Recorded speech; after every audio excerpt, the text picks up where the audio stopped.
I didn't let you speak much. It was really just me speaking and talking. You know, the entire point of it was supposed to be a little bit of crosstalk. I just took the wheel with it. Josh, what do you think about that? Oh, I'm getting an opportunity to talk. Thank you. Thank you. Yeah, I give you permission. Now, I think this is going to be a good match. The main things that I'm looking at are whether this roster from London, we talk about it being a rookie roster. These guys know how to win. They are the core of the most dominant team that European Contenders has ever produced. So they've already come into the league with an advantage in terms of getting their fundamentals down, getting the team play down. They know how everybody else on their team likes to play. So I'm wondering whether that can give them the boost necessary to make this a close game. I definitely feel like that's a bold prediction coming out from Scott, from Caster, to say that the Gladiators are going to rebound and immediately come back to where we expected them to be, which was crushing teams. Yeah, for sure. And as well, I mean, we've already seen them kind of slipping up a bit. A week gives you a bit of time to prep, don't get me wrong. But let's take a look at the Gladiators as well, and their starting roster that they're going to be rolling out with. And this is a team that, I mean, the guys on the desk have mentioned it, they are absolutely stacked with talent. I mean, every single position is just filled with an absolute superstar. Yes, but they're not playing that well together at the moment, and that's why they find themselves down 0-2. The Scrimbucks were very kind to the Gladiators coming into this season. There were a lot of people who were slurping up that Scrimbucks juice that had Gladiators at the #1 position. That did not pay off in our first week. And so if you buy into Custer's kind of narrative, this is their opportunity to come back and show everybody why they were so highly rated coming in. Maybe that first week, things just weren't quite working, a bit of nerves, coordination or communication issues, but if they can come back here and rebound with a big couple of wins in this week against London and against Boston, the narrative is going to start to shift for the Gladiators, and they need that. And on the other side of things, you've got, of course, the London Spitfire. And this is a squad that I think as well, a lot of people not really expecting too much from them, but I mean, I want to set people's expectations right. I mean, the core of this roster coming from, obviously, you know, the British Hurricane squad, and this is a team that has had, honestly, just a dominant performance in EU contenders. And I think that their understanding of how to play rush compositions as well, in particular, is really what's going to set them apart from a lot of the teams in these early tournaments. Now, don't get me wrong, I think that they're probably going to be the underdogs coming into this match, but even still, I think that you cannot underestimate them in the slightest. Take a look at the power rankings with IBM Watson of all of these players. They don't have any because they didn't play last week. And only a few of these players even played last year, too. Shax was fantastic with the LA Valiant. Reaper is actually playing here against his former team as well. He took a year out of the league, but he was previously on the Gladiators as part of that trio support core with himself, Shaz, and Big Goose. They ended up, you know, shifting everything this season and going with Shu and Moth instead. But I like to think that this is Reaper's opportunity to say to the franchise, you should have fielded me. You should have invested in me because I took my time, went back to contenders, and I'm now a bit of a phenom.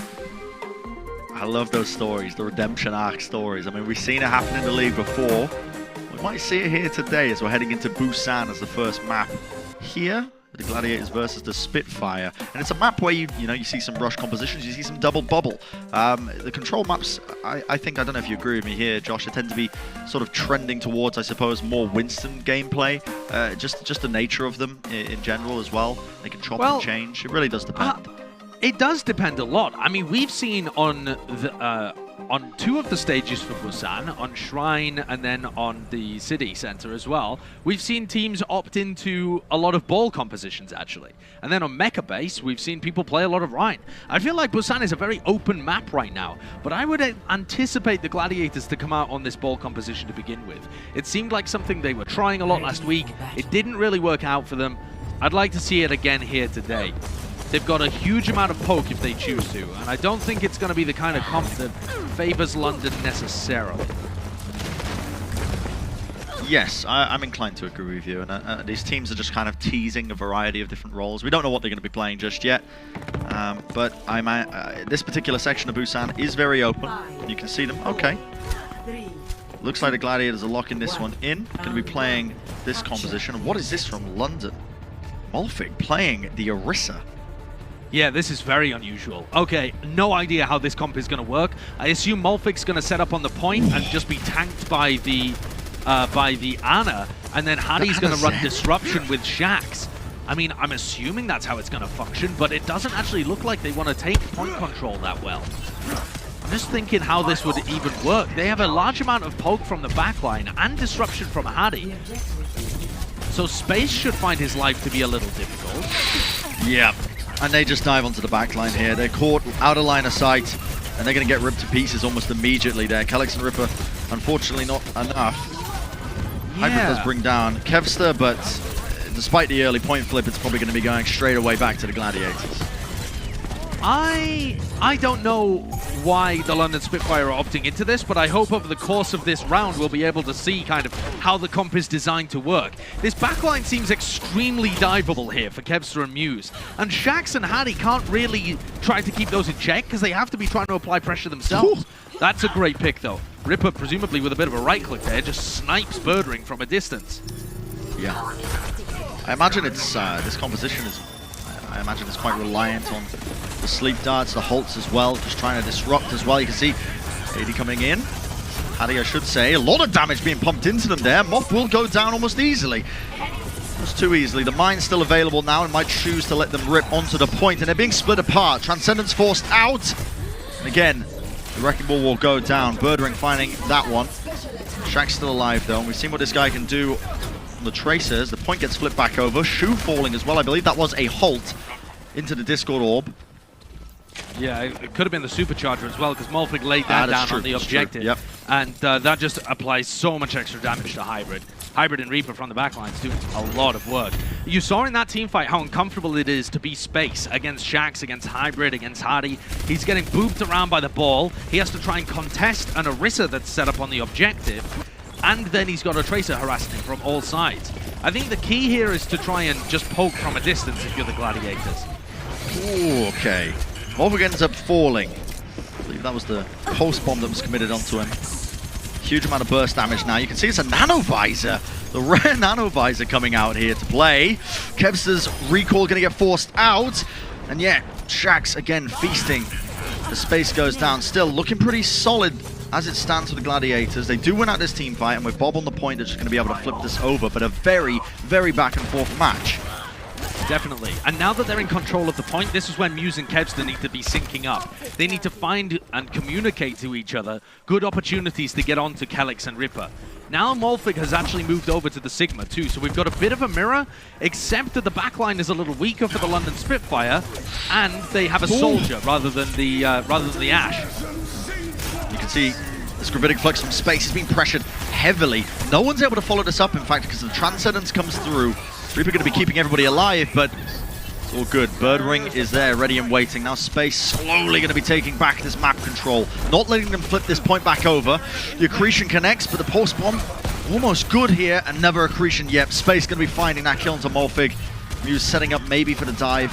Doesn't want to commit just yet into this one. 85% and counting. London still want to be able to recontest this one. Muse is in trouble, being pressured heavily. Has to back off, has the Harmony Orb.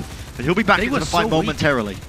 They were so weak there, and Discord orbed, and they just didn't look like they really had a good idea of what they wanted to do. Kevster goes into the back, but it's not coordinated with any pressure from Muse, but that Birdring pick onto Shax is probably going to turn things around in Gladiator's favor. The Mines comes through the overtime. Someone's got to touch this one. London struggling to get any sort of foothold here. And there you go. Birdring getting that pick off as well. No one able to touch. It was only up to Hadi, and it's not going to be happening. 100%. One round on the board for the Gladiators, but it was a little bit strange, I think. You could definitely tell the Gladiators were trying to figure out how to play around the composition that London had come out with. A bit of a curveball.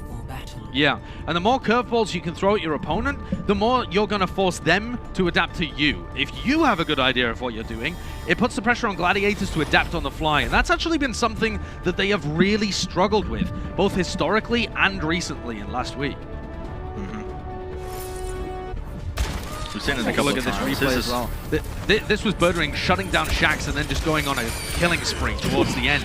This is what the Gladiators needed him to do, though, because he's not pressured by another long-range hit scan. Hybrid's playing Soldier. Birdring should be free to just farm. It's a different change of pace now as we're heading over to this particular section of Busan, and you're going to see Look at these rush compositions. The Ice Wall's already up, ready and waiting. Molfig getting caught out of position here. The Immortality Field is not good. Charge comes through off the side. A lot of damage, but not converting into any sort of kills.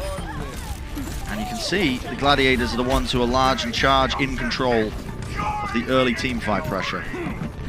London going for a different comp line with the Rhine, with the Zarya. They have to play around the opportunities that those Zarya bubbles provide. So Gladiators are going to want to be disengaging and then re-engaging back after they've baited out Zarya bubbles. That puts a lot of coordination is required to be able to pull that off. Again, something the Gladiators struggled with a little bit previously. There's a disengage. Wow. Great punish on Reaper. Yep. Disengage into the Amp Matrix. Way too much damage to try and hold on to be honest. The London Spitfire have to give up that team fight. And the good news for them is that, you know, it's only 30% so far on this point. They force out an ultimate. Sets them up nicely now for their own re-engage, their own amplification matrix. See where the teleporter ends up going here from Hybrid. It's something that the London Spitfire's composition obviously has access to. But, okay, just using it to cross the sight line, and immediately Shu goes down. That Amp Matrix came up so fast, and Shu's head just got taken clean off. Yeah, they were not ready for that. I mean, that was really quick coordination coming out from London. They flipped the point, and now they're going to be rotating all the way around. A Deadeye, just to try and stall this one out. They have to remain careful. Earthshatter comes through. Was Hattie actually connecting it onto a couple of targets, but not enough again. The Gladiators, they understood pretty well what they had to do there. And with nobody to try and stop Birdering with that Deadeye coming off from the far distant side of the point, it was a pretty unwinnable scenario, I'd say, for the London Spitfire. Yeah. Yeah, they, even after that initial pick, the rotation that they made just left their backline completely open to Muse landing a Shatter. And even though the Immortality Field went down, it didn't last long enough. Now London are coming back in, they've got their grab to try and work with, but no charge here yet on Molfig. Only able to get 12, oh there we go, 30% off that bubble. So a little bit of damage gain. It's really not ideal. Reaper goes down as well. That wasn't even using the amplification matrix. It's going to mean they don't have the Immortality Field. They have to get value now out of this grab.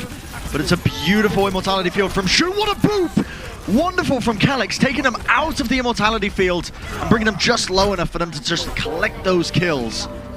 Yeah, really well played. That's gorgeous. The Lucio's impact is often hidden in the middle of team fights, but there's an obvious example of the value that somebody like Calyx can bring.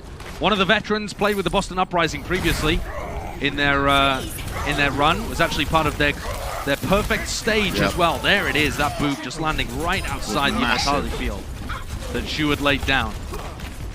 Another early team fight being taken here by the Gladiators, and they've already taken down the main tank on the opposition side. A bit of a troubling scenario, I think, for the London Spitfire now. They just want to try and stall this one out. It seems like they realize, okay, we're going to be losing this fight. Just dying on the point, getting as much percentage as possible. And they have another opportunity to recontest that. They do. They're losing players, staggering a little bit. Kevster oversteps his boundaries there, so they're not going to have a May to try and hold close. Nevertheless, one fight territory for the Los Angeles Gladiators. The Deadeye is going to buy them time for Kevster to get back in here, so if Birdring can get set up, they know what they want to go for. Again, it's about anticipating these teleports as they come through. The Sim War could be massive here just to try and stop a lot of this damage coming out. It's a big Deadeye. The Ice Wall's going to be blocking off the line of sight. Birdring wants to hold on to it because he wants to let it loose. Not going to get the opportunity to. Yeah, he might have even been able to burst down that Sim Wall. He was holding it that long. The Earth Shadow onto Muse. Knocks him down. The pin as well into the corner, but he's frozen up. Not going to be able to get the damage done. Muse lays off his own Earth Shadow. He does manage to find a hybrid off the side of it, and the Gladiators are more than capable of following up on that much damage as the overtime starts to tick over. No more players realistically can hold up against the Gladiators, and you can see final moments now. The players are just about stopping, just trying to throw the bodies onto the point in a last-ditch effort. But no casualties for the Gladiators. They're going to be taking this map and leading the series early on 1-0. Yeah, there were some nice moments there for the London Spitfire, but it just wasn't enough to get them over the line against the Gladiators, who go up to an early map lead on Busan. Some mistakes there for sure from London, but some signs of life. So this series is anything but one right now. The Gladiators, remember, are 0-2, whereas this is the first time we've ever seen London. We don't know how they're going to fare on a range of compositions. They are going to be tested. Both teams are, in fact, as we head deeper and deeper into this series. Absolutely, yeah. And I think as well, we're starting to see, well, you can't really quite underestimate a lot of these unknown teams coming in. That was a very, very close game despite the scoreline. We're going to find out just how close it can really get on the other side of the break. Don't go anywhere, ladies and gentlemen. We're going to see the continuation of this series right up after this few short moments. Messages, break, minutes, who knows?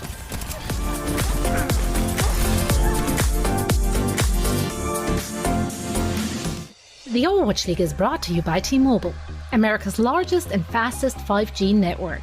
Set your sights on the competition with T-Mobile. And by Xfinity, the preferred internet provider of the Overwatch League.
The Overwatch League is brought to you by Coca-Cola, the official refreshment of the Overwatch League, and by IBM, the official cloud and AI partner of the Overwatch League.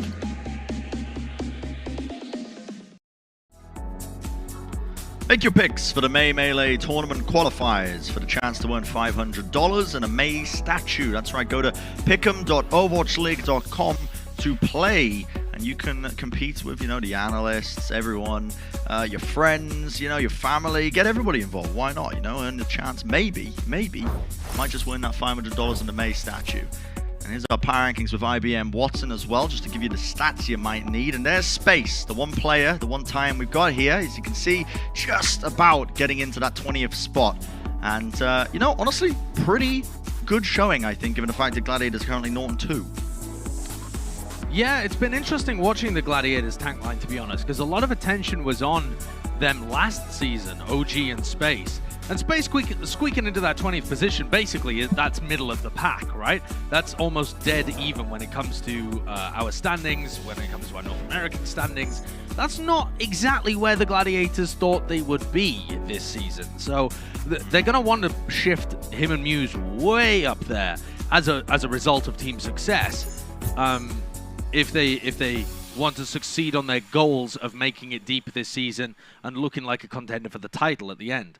As we go into our next map, we see Blase subbing in for Shax, which I think indicates that we're going to see less Tracer being played. It was definitely viable on a couple of those instances there on Busan, and Shax, I'm imagining, is going to be their Tracer specialist. But now as we move on to Havana, that's probably not going to be what comps they end up running with.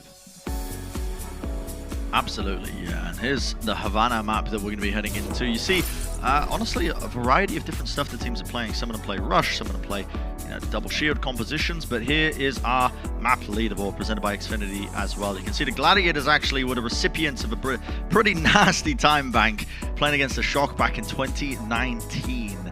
Hopefully, or I say hopefully for the London, maybe Gladiators not going to be hoping for something similar like that to be happening in this series. I think the Gladiators would love to be opening things up with a nice 2-0 lead, but we definitely have seen that the London Spitfire are no slouches. They are not quite on the process of just really giving up just yet. A very competent team when it comes to, I think, a variety of compositions, and I'm really interested, Josh, at these curveballs, these different comps that they're throwing out, because it's like you said in that previous map, if you make the opposition think and adapt to you, that can be your advantage moving forwards, and that can be enough to throw some teams off guard. Ready for battle. I feel like it's quite unlikely on this map. I think instead the roster that the London Spitfire have chosen to field indicates to me that they just want to run Rush. Especially on defense here, they're going to get to set the pace. And the Gladiators we've seen have some responses to this. In their matches, we've already seen that. Now, take a look at this factoid, Brennan. I was amazed when I read this. The last time these two teams played against each other in the middle of 2019, Havana wasn't even released. It wasn't in the game. Wow. London have taken a year off, played in the APAC region, and come back to NA playing with a full EU team. This really is a brand new year for London, and they want to start it off well with a win here on Havana. This will be the first map that they take in 2021 if this Rush defense is able to work. And the aim of the game here now for the London Spitfires to get an early pickoff. What a flashbang into the wall. Great coordination from the London squad. Able to collect up that one. You can see Space is playing the Sigma here, so it's a little bit more consistent damage. He was trying to take that off-angle approach, but a nice clean disengage as well. London get the pick and they get out. The off-angle is going to be good for doing consistent damage towards the backline of the London Spitfire, seeing if he can find a pick. I'm not really sure. I think that the Gladiators could try and run this a little more slowly, but there you go. Hardy falls, Ripper down as well, and at the end of the day, these forward aggressive defenses are just trying to tick time off the clock. Everyone knows They're going to lose eventually. It's just how many team fights can you win? And 1 minute off the clock is not that bad. Pretty decent for London. Yeah, pretty decent, A little bit of miscommunication in that team fight with Hardy getting caught behind the wall, I think, as well. Kevster just trying to do a bit of work here. Now the Gladiators are looking to set themselves up in a good position for this next fight.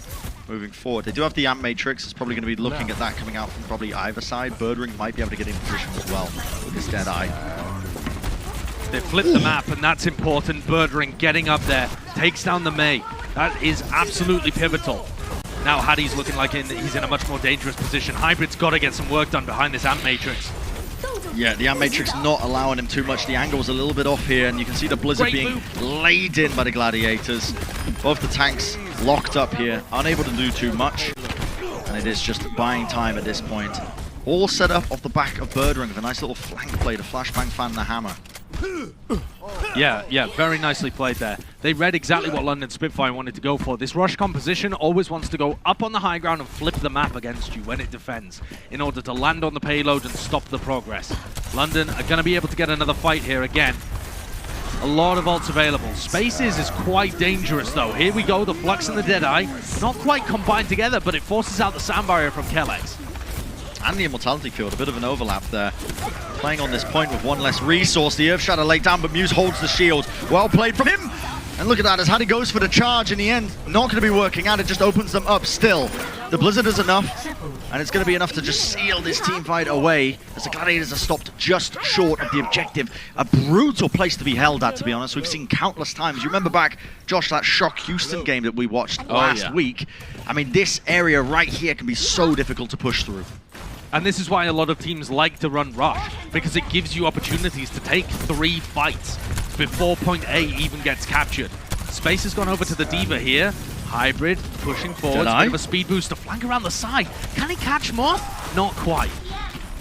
The team was well versed in terms of not overstepping their boundaries, and now with this window down, it's going to be providing a bit of extra damage now for the Gladiators. London just playing it backwards, but they need to start trying to contest. The sound barrier comes through from Moth. It gives them a huge health advantage, and the Gladiators just need to consolidate now, focus up as they take out the remaining players now of the London Spitfire. They do just that, so they are about to get this objective with 30 seconds on the clock. There you go, a nice bit of extra time as a reward to try and push now through this middle point for Havana. Yeah, well played by the Gladiators there. They funneled the entirety of London into a corner and got huge value out of that sound barrier that Moth had online. Now, Gladiators trying to take as much space as is offered to them. They want to make it difficult for the London Spitfire to take this high ground, to fight over these areas. And they don't want to put themselves at a disadvantage. That's a lot of happy little skulls there. And it was. Hybrid ends up cancelling the Deadeye. London just backing off, starting to play the rotation here because they want a good position for this next fight, and they've already rotated back around, and they're going to be trying to fight them off of the high ground now. Good move, dangerously close. That's nice from space. Look at those London players that are just stuffed on the floor now, and this payload keeps on moving. This puts a lot of pressure on London to get back into a situation where they can actually fight properly. It's a weird fight though, because they gave up high ground, and Gladiators immediately recognized that it was a dangerous scenario. The ice wall goes up. Now Gladiators trying to turn this again. The window comes through. Kevster has to be staying in his ice block form just to stop taking as much damage. Still, London finding the win. Just slowly but surely grinding out the team fight. And again, it was a little bit scrappy. You could tell the Gladiators realized the importance of holding this staircase right here, the high ground control, because they were just giving it up, pushing it up, and they were worried about being collapsed upon. And it just ended up leading into this weird teamfight position. And now just look at this. I mean, this is a strange teamfight position. I haven't seen many teams be this aggressive in their defense. Wow, they have just crushed them inside this room. What is that shadow? The wall! It was the wall! Ended up working against them. I believe that was Blaze's. And Hardy just couldn't quite get it going for them. They force out the ultimates early as the Blizzard is unleashed. Wow. Ultimately not going to be getting too much out of it. Yeah. That was absurd. I mean, it's got to be the wall, right? But Hattie was just woofed straight up into the ceiling at the same time as Muse hit a shatter onto, I think, 4 people and just ripped a hole into the London Spitfire's defense. They're going to be able to recontest again, though. This is the advantage of the Rush Cup. They get so many team fights. Hybrid kept alive by the Immortality Field around the corner. The sound barrier comes through. Muse so low. He has to be healed up onto this car. Swinging away at him. Flashbang over the head. Hardy going to be blocking that one, and it set his team up. He's still alive. Still just holding on for dear life. Moth now using the sound barrier. And with that, that should just about get the job done. And again, 30 seconds left, but the Gladiators just about winning it out. And now they're pushing here, the final section of Havana. London have done a great job at just taking time off the clock. All of these aggressive fights that they've taken, 3 team fights on point A, 3 team fights on point B as well, and now the Gladiators have barely anything to work with. We want to see aggression again out of London here. They need to find good areas of the map to fight over, like this house that they're quite close to, or this little tower area that they're fighting around now. Again, both Rhines getting close to these ultimates, but it's Ripper who launches the first one. See the ults being used. Space tried to engage with the self-destruct, but gets punished off on the flank here. And Morpho already finding work done. Gladiators going to be losing this team fight out. If they can get a pick-off or a D-mech at the end of it, they'd be happy, but they do just that. Morpho ends up using the self-destruct so he can get back into the mech. Doesn't want to be caught out with one less tank as he realizes, okay, the Gladiators are respawning. They're slightly closer than us, which means they're going to be getting into this fight. Good disengage from London. And again, time off the clock. The Gladiators, as soon as they step forwards, as soon as they go around the corner, again, London Spitfire trying to put the pressure on them. There's a Deadeye to force the Gladiators back, and London are going to be able to take another fight in a close point. Oh my goodness! The Gladiators thought they were safe, but not in the clutches of Hardy. He was forged in the fires of Europe, and he comes out big, and look at that, straight to the spawn door. The disrespect! They want to be holding them right at their doors. This is the aggression, this is the decisiveness that you need from top rush teams. London Spitfire at least making the decisions to play like one, trying to get damage on everybody, seeing if they can force out ultimates early on. The Gladiators bullying their way out of spawn. Kevster's ult could be huge here as well. Alex has a beat to be able to counter it with. Look at the smile pasted on his face. Doesn't even look like he's moving. Yeah, he's loving it. Okay, frozen up off of the side. He's going to be backing off here. Kellix gets caught. Okay.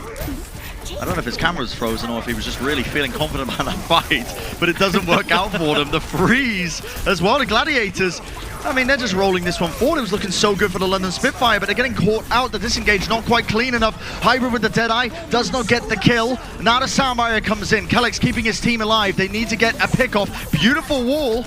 Is going to connect onto Muse, but the Sound Barrier just about again connects onto him, keeping him alive. The Gladiators again grinding this one forwards. The damage is immense, and they're finding pickoff after pickoff.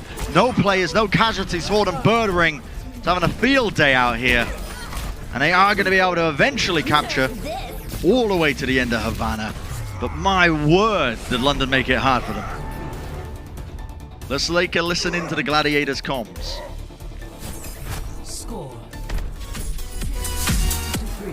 Hey, these guys know how to play against a Sigma. They're just gonna keep running at Muse. Yeah, they're just gonna brain dead rush to Muse, so ready to carry him. Yeah, we need to play Muse play really passive. Feel free to change Diva if you want. Yeah, well, but I think we can get like 3 minutes.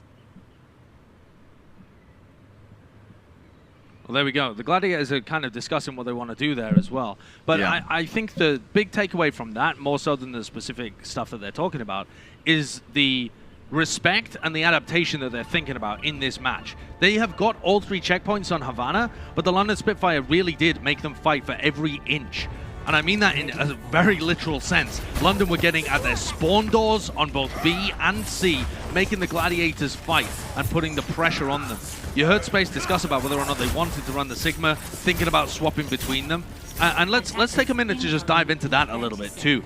The Sigma is good at being able to control off angles. He has the shield for people like Birdring or maybe even Shu to be able to play behind, depending on how they want to do it. And you can play this kind of more slow-paced, split rush composition that's designed to just grind out your opponents. And if they try and go aggressive onto space, the other core of the team, Kevster and Muse, are going to try and punish that with walls, with aggression. So that's the general idea. It's something that Mayhem have been trying out a lot in their games too.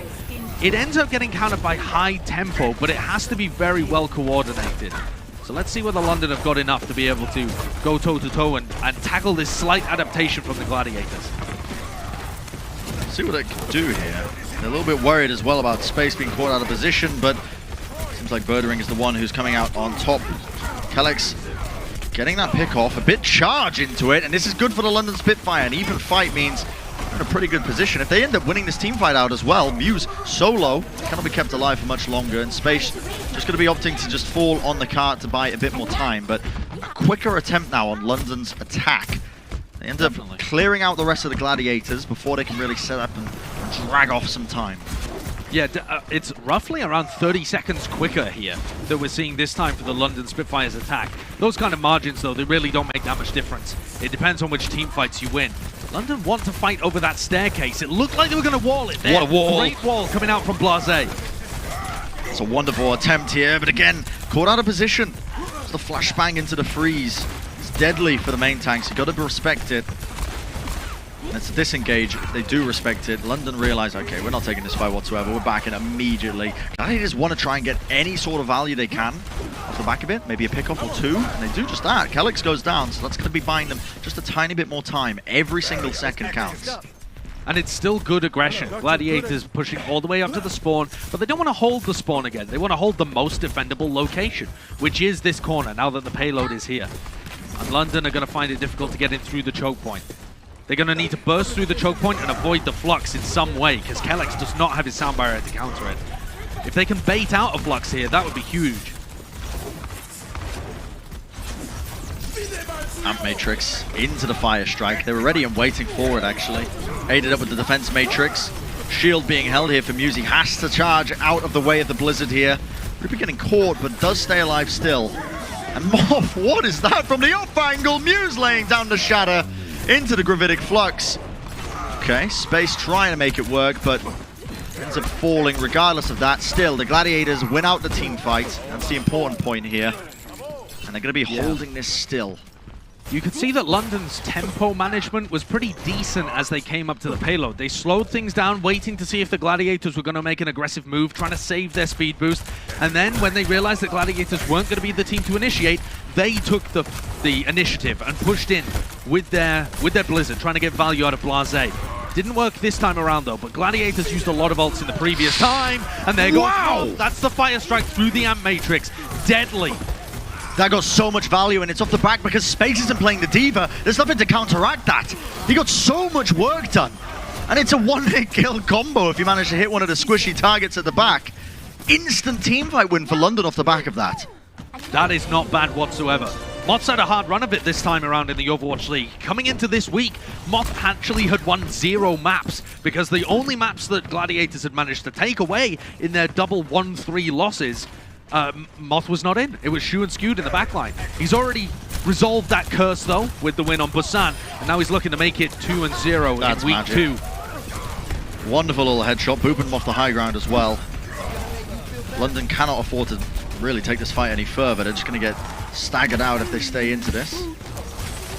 Gladiators finding value. I mean, Kevster, how many times have we seen him just pull out these ridiculous shots, just opening it up? Definitely. His May has been very decent for the Gladiators. But I think Blase is one of those players that you can't underestimate too. On these heroes that are more to do with the macro sense of the game, or even on some of his pocket picks, like something like Doomfist, London's DPS line can look scary. And his walls so far have been pretty decent. The question is how they battle with this high ground disadvantage. As they push in here, they're up against so many tools. They have the Amp Matrix to worry about, they have the barrier to worry about once they actually get up to the high ground too. Caught out of position here. That is so decisive by Gladiators, but they've been pincered a little bit here. Hybrid's in trouble. They are going to connect him up. The Blizzard's traded out. And it is Gladiators still who have a massive advantage into this.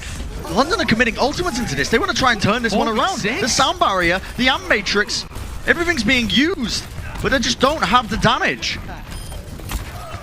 I suppose what it has done is force out the sound barrier and reply from Moth. So that's opened things up a little bit for London, but they had to use their Amp Matrix there, and Shu has another Amp Matrix. He has another ultimate to be able to work with on the high ground. It was only one team fight ago that Shu was able to initiate with that tool to begin with. Now London Spitfire looking like they want to bait and play towards the stairs control, sneaking up towards the high ground here. This makes it hard for Shu to get value out of his window. Swinging around here. Nice wall. It's going to be spilling them up, but booped off the high ground. And yet, the window as well, on top of that, way too much to withstand, I think, when you're trying to push through that staircase. It's one of the most important areas of the map to hold, because it just completely gives the defenders the high ground. Very important. And now, Josh, 50 seconds remaining. So much of this map so far has been Gladiators and London basically just trying to find these tiny weaknesses. Where do we take these team fights? It's the big question whenever you're playing these rush compositions, and Gladiators have a pretty good understanding, I think, a little bit better than London's over the course of this map. And the aggression that they're able to bring to the table has been so far very good. Gladiators, again, they realize that London are fighting over this staircase, so it moves over to try and block it. Great shadow block as well from Muse. What a bomb! Moth falls, Really but this well Blizzard played. is enormous coming out from Kevster. Yeah, and it's going to be locking them all into place for them to swing into. Blase immediately falls. Morphig, last one standing, 8 seconds remaining. The Gladiators will chase down their prey. And they found what's looking like another map win here against the London Spitfire. They had to work for it. They definitely did. But a 2-0 lead. They're going to be pleased with that victory within their sights. Yeah, this is exactly the rebound that the Gladiators needed. When you think back to Custer's bold prediction, he said it would be a sweep for the LA team. Did, yeah. And it's still been a close game, but it is looking like it could go in that direction. Gladiators are back and at least good enough to be able to close it out against the London Spitfire by the look of it. But this match is not over yet. We're only halfway through. And London, we saw with Paris earlier on in the day, these teams that haven't had a chance to play yet in the 2021 season, they sometimes just take a little while to warm up. So after this break, I could see the London Spitfire rebounding. Yeah, a bit of time to just, collect the nerves, rethink exactly how they're going into this. Obviously, first match of the season, a ton of pressure on these guys' shoulders, and they have been making it difficult for the Gladiators. They're one of our highest seeded teams, I think, coming into this tournament in terms of the community's expectations. But we'll find out how this series really concludes on the other side of this break. Do not go anywhere.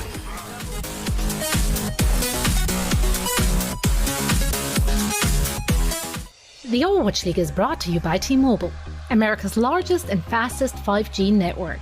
Set your sights on the competition with T-Mobile. And by Xfinity, the preferred internet provider of the Overwatch League.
The Overwatch League is brought to you by Pringles. Stay in the game.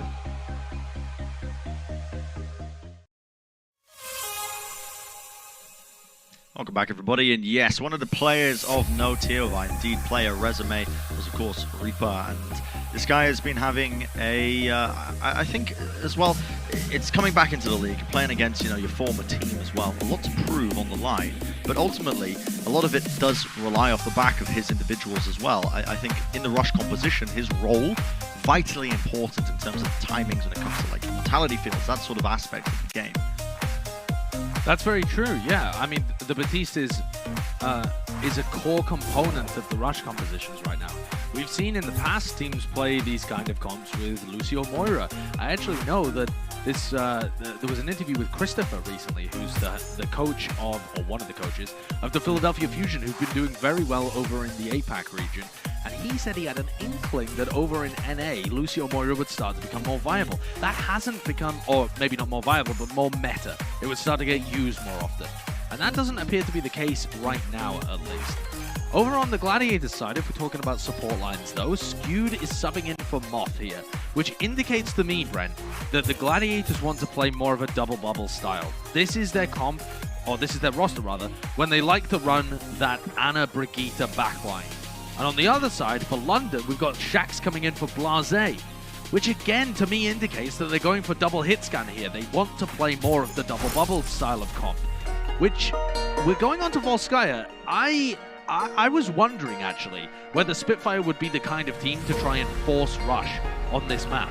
I felt like some of the European teams that we hadn't seen as yet might try and force that style on maps like Blizzard World and maps like Volskaya, where it's not usual to play that, but it is possible. Yes, I was definitely wondering that as well. But it seems like, obviously, with the substitutions, what you've alluded to is that it's probably not going to be the case. We're going to see both these teams playing more towards these double bubble styles. And Volskaya is a map where you can definitely try and play the rush comp. I mean, we've seen teams do it. We've seen teams force it as well in some cases, and it works out for them every now and then. But not these two teams, at least that's our speculation leading into this. And remember, it's a do or die situation for the London Spitfire. They've got to win this map to stay in the series, and it's honestly a vital one. Even outside of that fact, I think their chances of success, if they do win Volskaya, are going to go up tremendously to taking us to that fifth map, I think, as well. Or you could say it could go onto the other shoe as well, because it is Kings Row's the fourth map. And I think both of these teams are probably more comfortable, I think, playing these kind of rush comps. Maybe Gladiators slightly more comfortable playing the double bubble. For the first time ever, it will actually be accurate for us to say there's a home field advantage for London if they play on Kings Row. Because they actually have Hybrid, a UK DPS player. So, you know, there is a storyline there, but they would have to win on Volskaya to get, or at least draw on Volskaya, to get us into that situation in the first place. And for the Gladiators, it looks like they might be coming out with this ball composition, which I was not expecting. I thought we were going to see double bubble here. That is such a... Yeah. I mean, they might just be scouting, but it looks like they want to play this poke comp. The last time they played this, and Jonathan did a breakdown of some of it too, the coordination between Muse and Kevster and the backline and the front line wasn't quite there. They weren't playing the comp well as a team. This time though, Muse and Kevster very quickly taking control of that left-hand side and a very early punish on Shax. Instant recontest there. You can see that it's going to be the traded out kills. Look at Shu. Skew going down, so and Shu goes down. I mean, Shu was literally not even in the same zip code as them. He was miles away. He was also on the Mega Half back, probably playing towards the rest of his team, assumed he was going to be safe. But when Skewed goes down, it's, you know, one of your safety nets is removed. Absolutely, yeah. Yeah, that's the problem with this backline, is it's extremely squishy. It's given the Gladiators an opportunity to rethink now. London's still holding up in this choke point.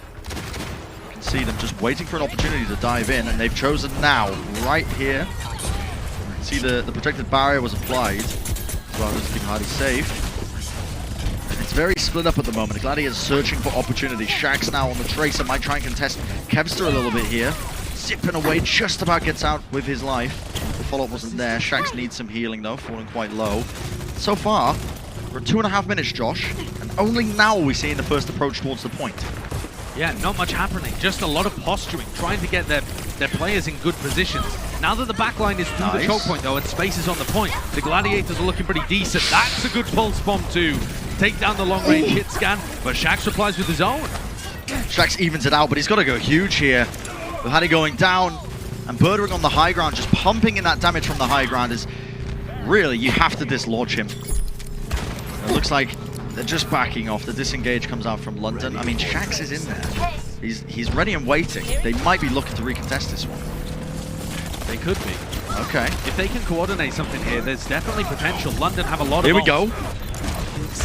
into the back line. You can see them falling very, very low, but it's Calix who's the one who goes down. The Transcendence was forced out from Shu. That was all that pressure being applied to that back line. Birdring falling so low, but eventually does get healed up. The point will flip in their favor.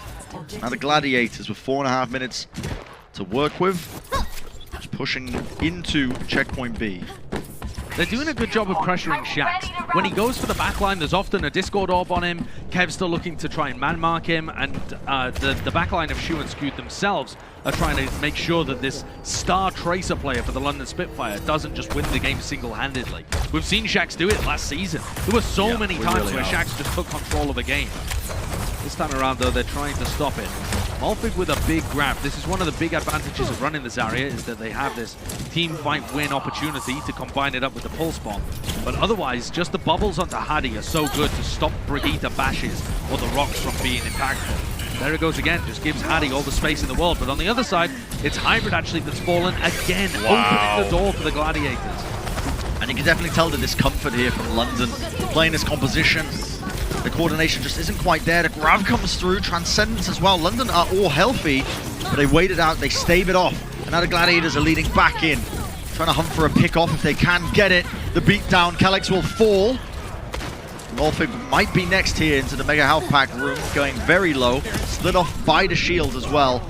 Find Shax trying to even it out. The Pulse Bomb connects him to space, takes him out. Not a bad scenario to be in, and now Shax is just trying to eye up his next target. 2 ticks now for the Gladiators. They have to try and start to contest this one. If the London want a shot, they're trying to hold on. Transcendence forced. Shu's going to be just backing off. Not really getting too much done with it. There is constant pressure on this Gladiators backline whenever they try and get towards the objective. Look at that, coordination from Hardy. Oh my goodness. Discord orb on him. He's so low. This is the push and the pull. Again, Hybrid falls though, getting way too aggressive there. I don't know why he was positioned that far forwards in the team fight, just trying to follow up on the dive from Hardy and Shax. But instead, everyone on London has fallen so weak. And Kev's up with the stick as well. You described it just then, Josh, the push and the pull of the composition. It's knowing when you can go in, use your resources and to apply a bit of damage, but also you need to understand when to disengage. And this is the thing that's been catching London out just ever so slightly.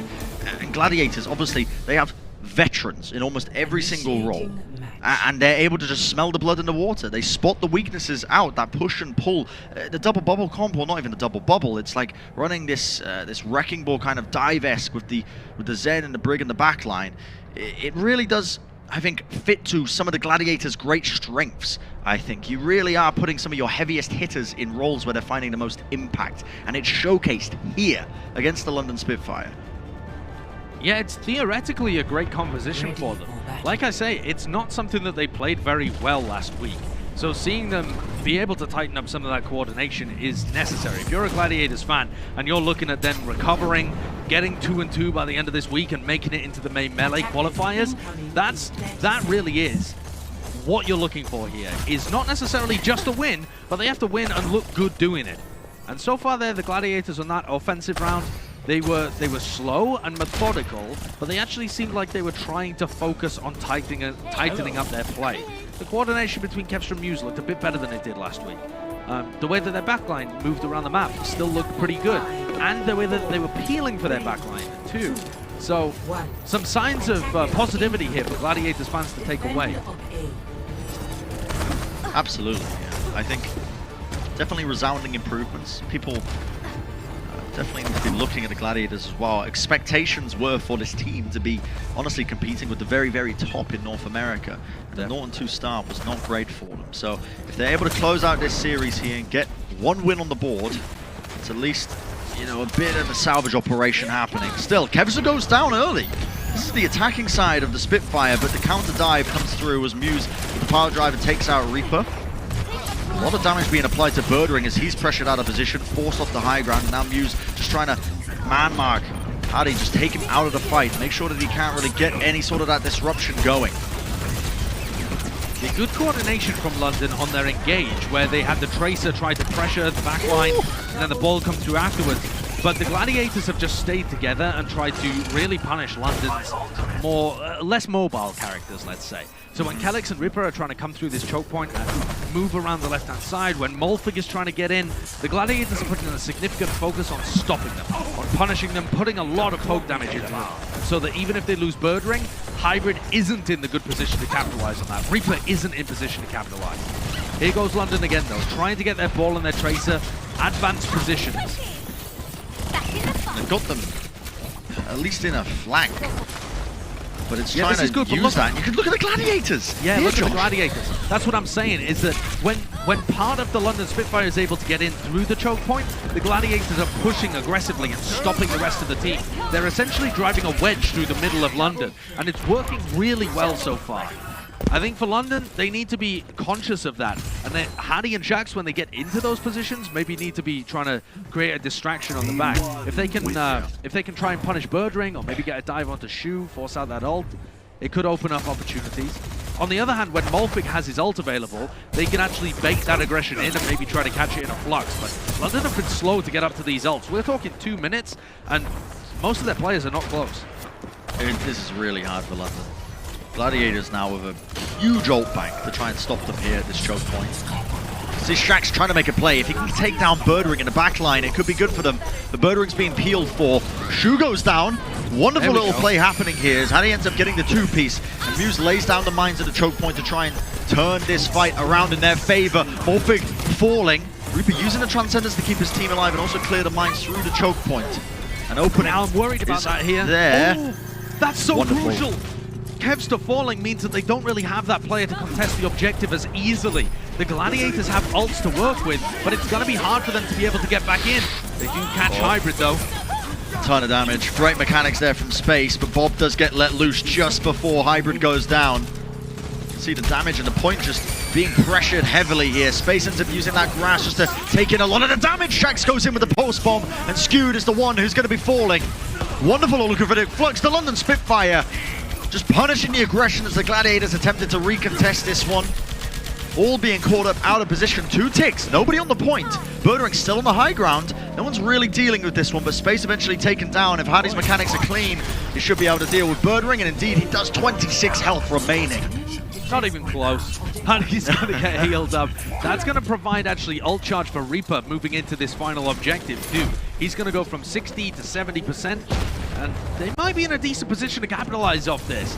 A minefield, a trance, if they can find an opening pick or at least some positioning, the London Spitfire could be in a decent, have a decent chance of being able to close this one out. Oh yeah. What I'm looking at is the fight on the flank between the Tracers. It's Jax and Kevster trying to battle, and the Balls are getting involved as well. This fight for positioning is so crucial. The attacking team wants that location. Space on the high ground, you can see him just offloading constant damage. Hattie messes up his rollout. He tried to boot Space off, goes for the power driver, but look at this, the battle of the Wrecking Balls.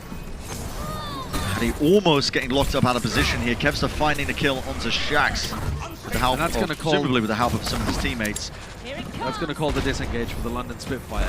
Yeah. You can see how much of the fight is based around this left-hand side. They want to get Space off the high ground, and that either means push the ball and the Tracer away and fight Space, or see if you can get a boop and capitalize off that. Kevster has a pulse bomb, and he's looking for the backline here. If he could force out an early Transcendence on Ripper, that would be magical. Yeah, instead he's going to be opting to just, again, take part in this fight that's for this flank control. It's so important as well. The big reason for it is because they're just trying to take it away from Space as well, who's just essentially sitting pretty. No one is really able to dislodge him. See the mines come through. Teams are now, it's a slow posture from either side. London's just trying to find their advantage. Yeah, Kevster finding a stick. What is that? Comes through, forces out the Transcendence, and it's going to be big. Transcendence not going to be there anymore, and it's going to be the free Gravitic Flux coming through. Kelix lands on the moving platform, and he's going to be gliding his way to safety. Still, the Gladiators pushing forwards. They sense that they are weak, and they're able to find a lot of pickoffs. Finding the advantage in a moment of weakness that they spotted. Not too bad at all. Now they're going to be just tempering it back. That's what I was talking about all that time ago when Kevster first got the pulse bomb. He finally found that opportunity from the back. Sneaky little devil, gets into the backline, forces out the trance, and it gives a free flux opportunity for space. All of that damage capitalized on in the team fight, and now the London Spitfire have a minute left. And eventually they're just going to have to go for this and ignore the fact that Shu and Space are in such great positions. Looks like now's the time. Yep, Bob going to be coming through. Look at this contest as well. Burdering just being really just having a hard time of it in the back line. Who's going to be okay, shield bash into the accretion, so he was stunned up and they collect the kill, but the Gladiators are coming back in with the ultimates as the Transcendence is going to be pushing them back. A huge healing advantage means that the London Spitfire cannot hold on. 30 seconds remaining, they just about disengage, but the trouble is now, if the Gladiators opt to just hold forward, which looks like they're doing, London are not going to have many opportunities to contest. And there's always the risk that Birdring just whaps somebody's head off in the middle of this team fight too. Birdring's got that Sigma shield, seeing if he can get any kills, any poke damage as well. And Hardy's set up for this. They know what they need to do, the contest of the objective. Space does not have the high ground anymore because they went for that aggressive play. There's a whip shot, doesn't quite stop Hardy from contesting. Kevster, he kills himself with his own pulse bomb. He got down Wolfig though, and he set up Muse for the mine. Shax desperate to try and pull out some heroics. The pulse bomb was laid down and takes out Space, but Hardy will be next. The Shoes lays down again, even more damage. Shax has to find this kill on the Shu. Are you kidding me? It's a three-piece for him. They might just be turning this. Right in the moment, the Transcendence is going to be coming out now to heal up the London Spitfire. And the players coming off the back of the respawns, starting to contest this. Gravitic Flux into the black line, only connects into the one target, but one might be just enough. Space being pressured to grasp, not enough. Kellex mailing him through the wheel, or through the shield, through the grasp as well. Gladiators coming back off the respawns. A better advantage into this next fight with the rally, and that is going to do it. It was looking almost turned, but not quite enough. The Gladiators, far too strong. They're going to be taking the series in the 3-0 fashion. Well played by the Gladiators towards the end there. Forcing out Ripper's Transcendence again. Offering a free flux to Space again. And they managed to find that pick that they need to turn it around and secure the series. Turns out Scott is the parable on the desk today. He predicted it.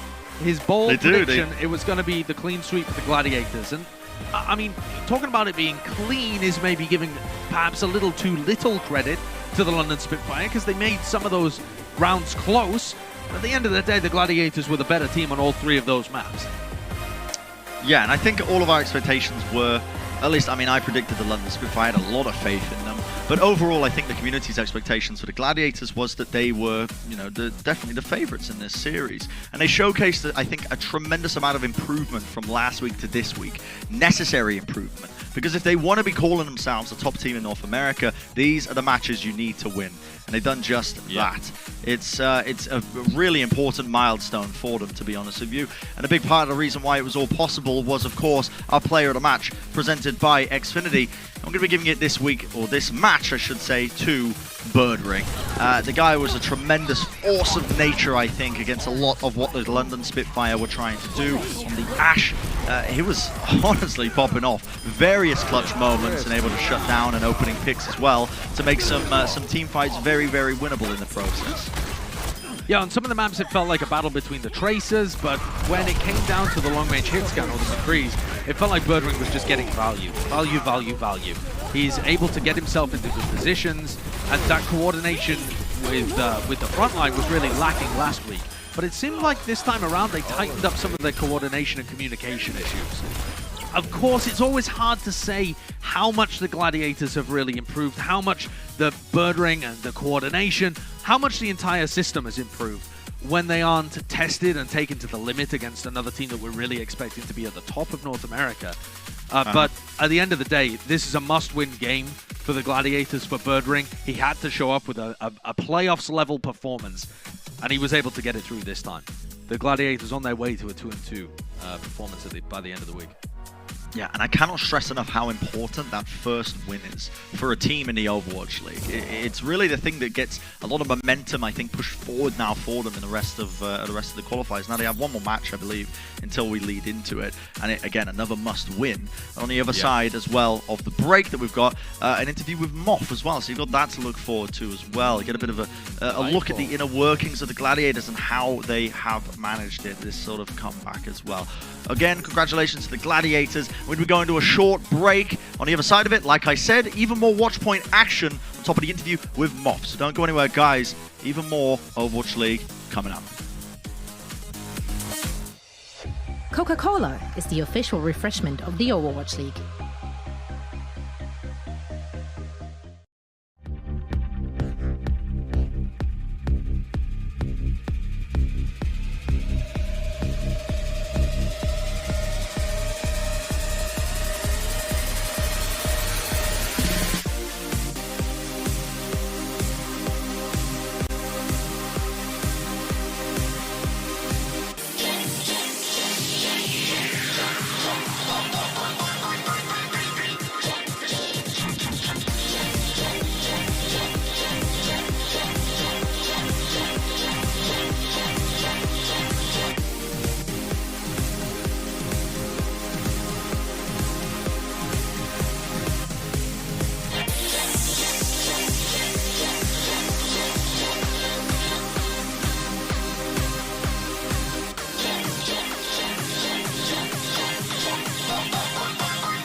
Welcome to Watchpoint Pre-Show presented by IBM. We're joined here now by Moth from Los Angeles Gladiators. Moth, hello!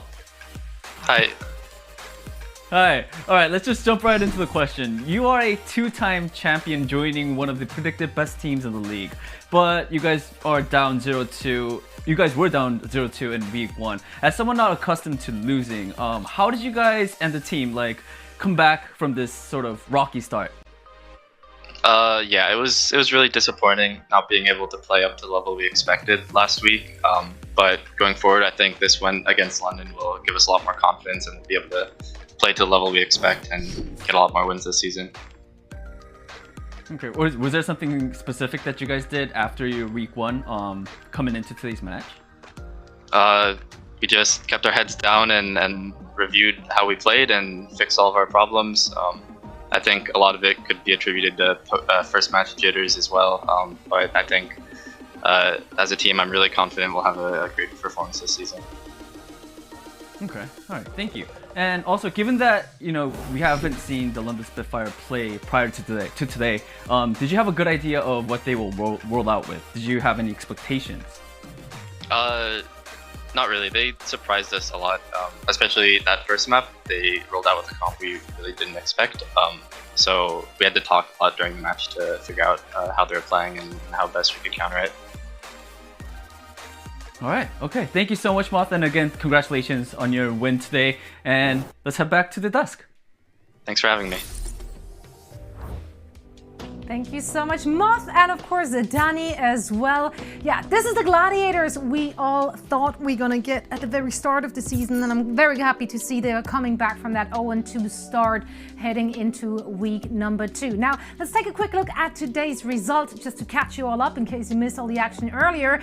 Paris went up against Vancouver, and boy, was that a match! That was a bit of a brawl. Let's be honest here. I think this just kind of came down to individuals such as Onigod and Khan popping off and winning those team fights. It was a brawl again. It was a slobber knocker. Is that the correct term to use there? I mean, the first match. Slubber what? Slubber what? Don't even let me repeat. I don't even want to repeat the word. Okay, we're moving on. Okay, alright, But let's the move on. first map, what was the statistics here? Vancouver was 42-6 in final dose or something on the first map. Yep. It was ridiculous. It was just a stomp. Vancouver Titans just came out and stomped the Paris Eternal. And me and Custer were just shell shocked behind the scenes. We're just what is happening? Danny and so we're gonna be right again. But it changed pace throughout the series. We move over to Gibraltar, we see both teams trying to play this Winston competition, and it surprised me how well the Paris Eternal played to this Winston competition. Obviously, only got a McCree, big impact player, Khan as well playing that on. He had a lot of input, so that was the sort of the turning point of series. That is when the Paris Eternal came alive, and then on Hanamura, they started playing the Reiner composition like me and Costa expected them to. And then it was an hour of Hanamura, and then they sort of won the series. That's the best recap I could give you. It was a long series. If you didn't watch anything else, that'll do the whole thing. But I completely agree with Johnny. The thing that I really liked is when we talked to Neptuno, and he says, we aren't just sticking to our strength, only playing the brawl, we've been practicing everything. And we saw that on Gibraltar. They were a much more polished team coming up against the Vancouver Titans in that double bubble style, sorry. I do want to isolate someone. Zoe did a good job of, Zoe was. Onigod and Khan had a phenomenal game. I do want to highlight Khan. He had a great, Adan, sorry. That's going to be really confusing. He had a great series. He hit some nutty shatters throughout the entirety of Hanamura, and he did a great job. He does need to learn when to pull back a little bit, though. He got isolated a couple times, gave Vancouver Titans a little bit of a window to come back into that series, and it could have gone either way. So against better teams, he's going to need to check himself.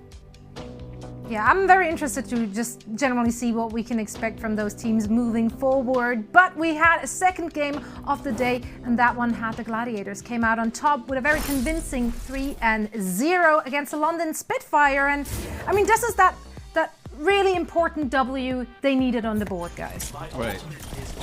Absolutely. I think it's one of those situations where I said it on the bold prediction. I was expecting the Gladiators to take that weekend and then build upon it, and they looked so much better. Obviously, weaker opponents than the Shock and the Dallas Fuel, but nonetheless, they were disengaging, they were re-engaging, they weren't just all over the place, they were working together, coordinating their ults better, and they just looked like a much better team today. Very well-oiled machine, but I do want to give props to London Spitfire. You can see it's there. They just need to really find some situations. I feel like Huddy, unfortunately, had a pretty weak game. Just getting isolated, so many deaths. But, you know, Shaq's on that Tracer. Still a recipe for success no matter what teams he's on. And I think they can come back from this against a really strong Gladiators. Yeah, it just looked tough. It just looked tough.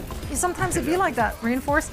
Based on the looks we saw today of the Paris as well as the London Spitfire, would you personally change them anywhere where you had them in the rating moving into next week, or would you think they're sitting comfortable where they are?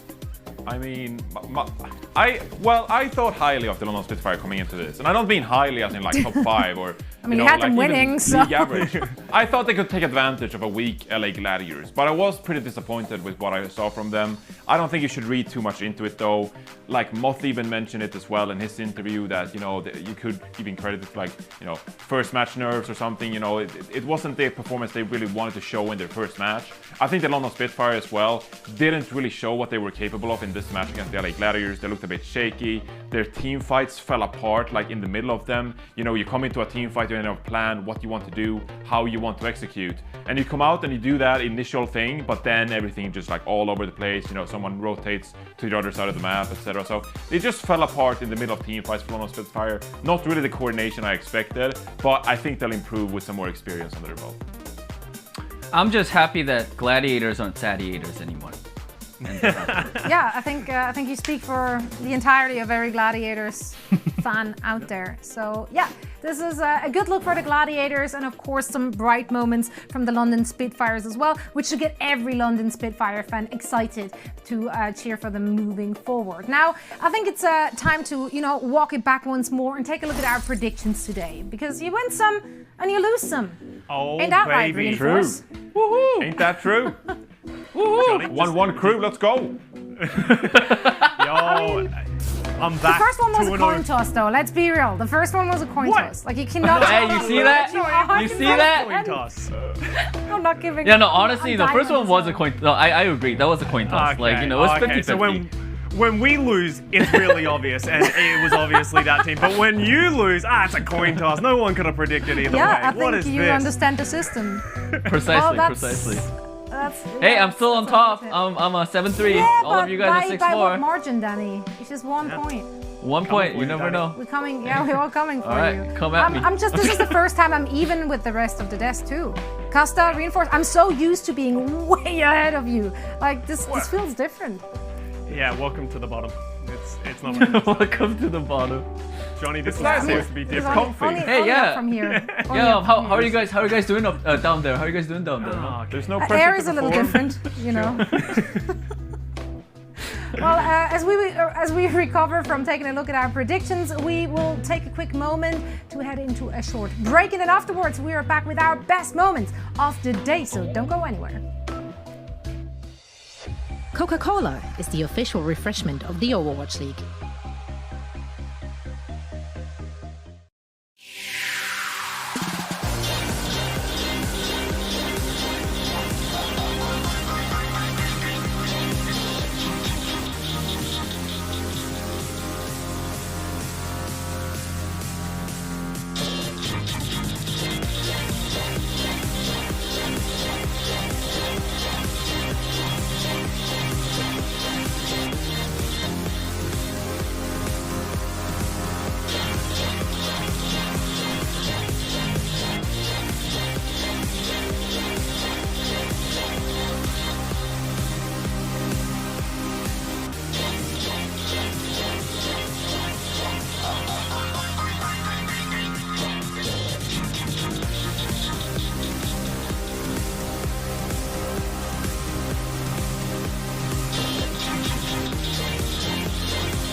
we're back to the Watchpoint post show presented by IBM, and would you look at that? It is time for the Xfinity Speed boost.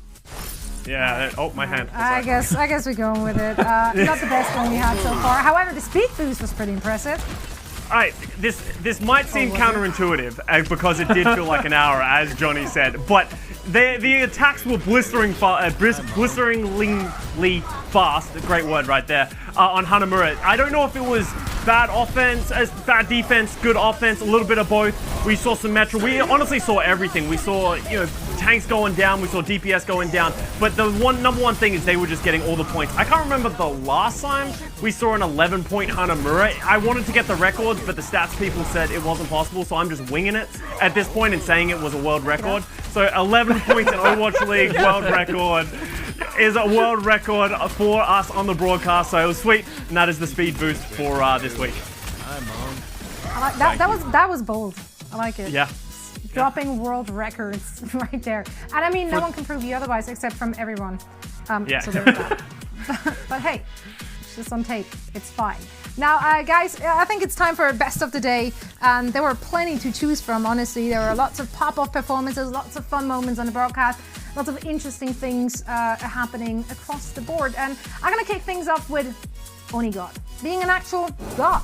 Who would have thought? I'm very, very happy to see him performing the way he does right now because, quite frankly, he didn't get to see that much playtime, of course, when he was picked up, and there was also DK. And then he had to step it up for DK, and it was like all sorts of miserable. But today he just showed, like, this is why some people call him one of the best EU hitscan players. Like, he is a phenomenal player, and if you give him the space, he'll take it. And he'll make good use of it. And I think there were a lot of moments which made him actually, the star of the show. He was the reason they won a lot of those team fights and potentially also maps. Yeah, absolutely. It was good to see him pop off. True. He was really good. Hard shoes to fill when he was on Decay, but now he has to be one of those primary hit scans for Paris Eternal. Showed up, and that's what he needs to do. Amen. All right, my best of the day was, so we said that Onigod was an actual god, but I want to go against that because... Oh no, you won't do him like that. You're gonna do him that dirty? No, that was it. He did play well, but I don't know if you guys remember, but on Eichenwalde. There you go. All right. I think there's a clip where Onigod dropped. Did we already see it? Oh, we passed it. I think we passed it. Oh, no. There it is. There we go. Yep, right there. Oh, yeah, so I think this goes to see, like we could see that pro players are mortal, everybody. They're human beings. They make mistakes too.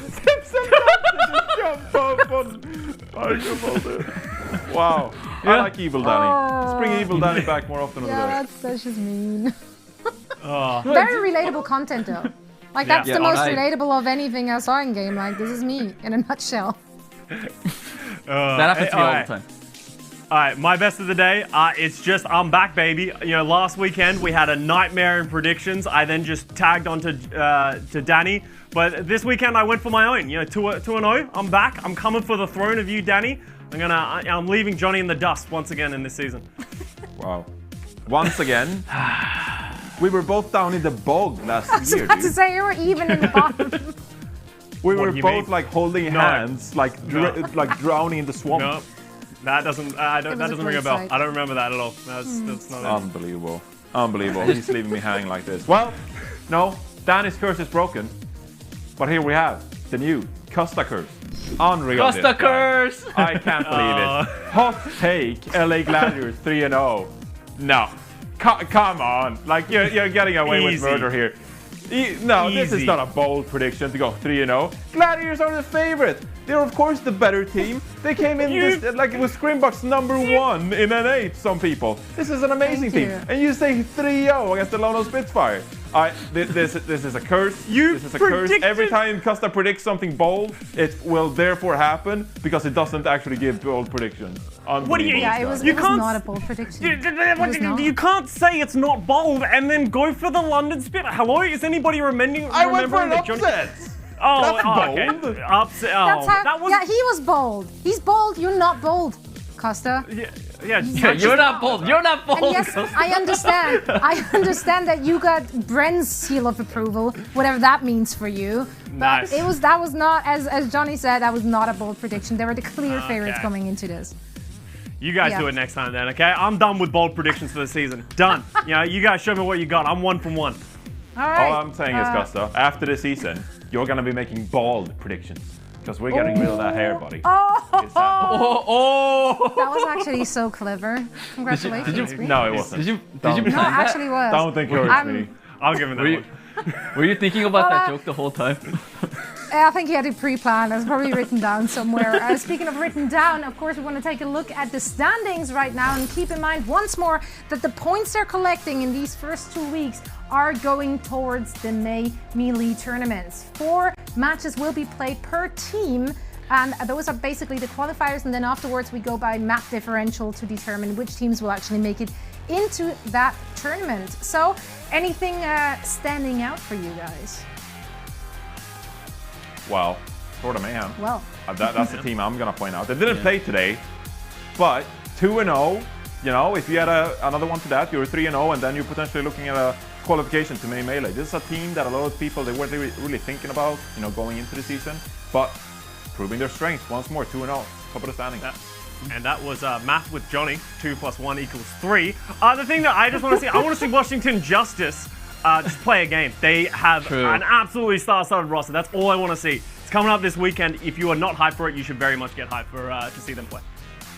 I'm actually excited about Houston too. Houston Outlaws, like they're playing tomorrow, and I want to see if if they could actually have that same gameplay that they had against San Francisco Shock last week. I mean, honestly, if they can take down a team like the Shock, tomorrow they will face off against the Paris Eternal. Very doable, very winnable.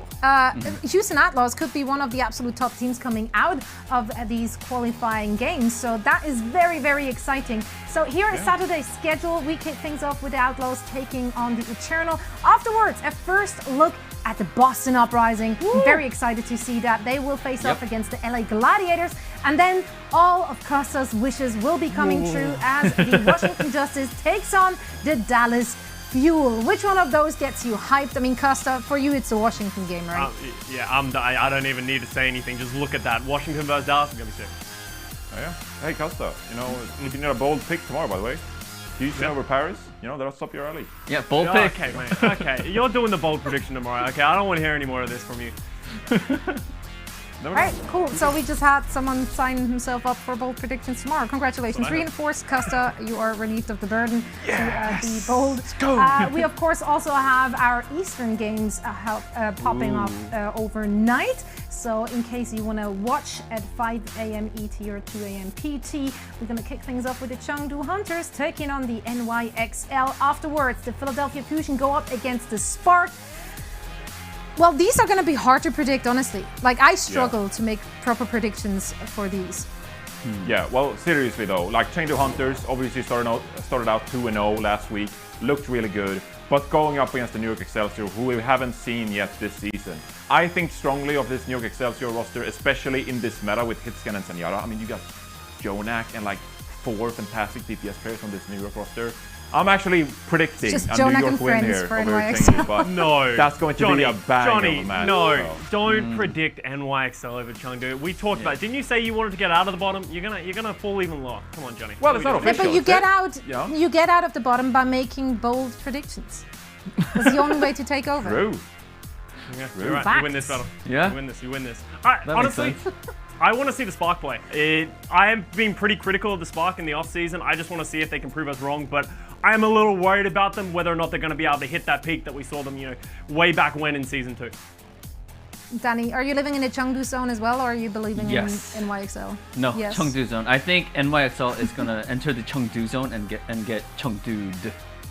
Yeah, it just happens. It can happen to anyone. If you're not being careful Right? out there, like you get Chengdu Yeah. and you're like, it goes down this weird place and just Chengdu things. But they have been looking good. They have been looking good. Let's see if they can keep it up in their matches overnight. Of course, we will discuss the results early in the morning at 11:30. It's not actually that early, but for us it is.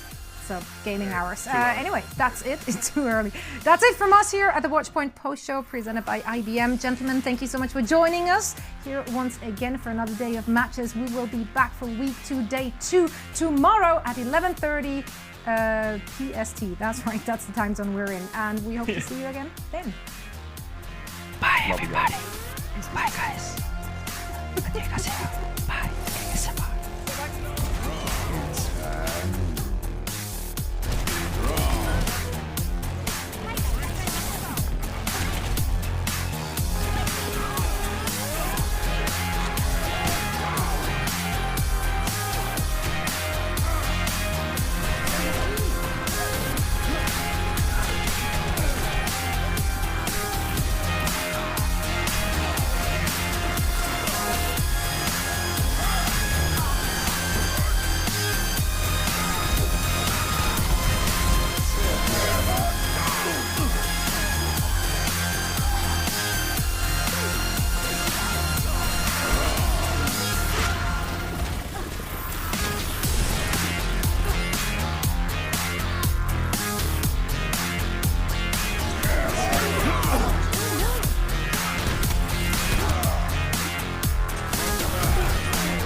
Breadsticks, yes. Listen, if they manage to win this map, they're going to get breadsticks. I don't exactly know how it works. I don't think as soon as they win Eichenwald, I think they just spawn breadsticks. I don't think they get the breadsticks. I think the breadsticks gets given out to fans. Sure, but I might be wrong. Well, anyway, someone gets breadsticks. It's baguettes Someone versus does. breadsticks right now. It's the bread bowl. That's what we've got in front of us. Eichenwald, the battle of the bread. Yeah, the battle of the bread. All the bread enthusiasts hoping, praying that this goes to a map 5. Please give Why me my not? gluten. Please give me my gluten here on Eichenwald. Vancouver Titans in control of point A, one step closer to unlocking the breadsticks. I don't know whether they're focused on the match win, but I'm focused on the breadsticks. A little bit disappointing because the Vancouver Titans, again, not going to be getting those breadsticks. breadsticks. Once again, no breadsticks. I mean, we got the bread bowl, but we didn't get the breadstick. Yeah, once we got again, baguettes instead, so that's pretty good. Yeah, I mean, it's just astounding bakery skills, I think, coming out from Paris as well. I mean, they're really, really well known for it. Anyway, got an interview for you as well. We've got Paris, or not Paris, I should